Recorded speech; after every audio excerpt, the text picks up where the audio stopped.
Quand je crie, réponds-moi, Dieu de ma justice. Psaume 4, 1. J'ai attendu patiemment l'Éternel, et il s'est penché vers moi, et a entendu mon cri. Psaume 40, 1. Beaucoup de chrétiens ont pensé une fois ou l'autre que leur prière semblait se heurter au silence de Dieu. Comment vivre ce silence, cette non-réponse apparente à nos prières? À cet égard, les auteurs des psaumes sont pour nous un exemple. Ils n'ont pas baissé les bras. Au contraire, leur prière s'est faite plus instante. Ce qu'ils demandaient, c'était peut-être moins une parole audible qu'une réponse visible par l'intervention de Dieu venant à leur secours.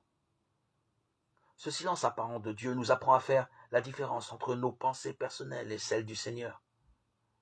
Comme les cieux sont élevés au-dessus de la terre, ainsi mes voix sont élevées au-dessus de vos voix et mes pensées au-dessus de vos pensées. Ésaïe 55, 9.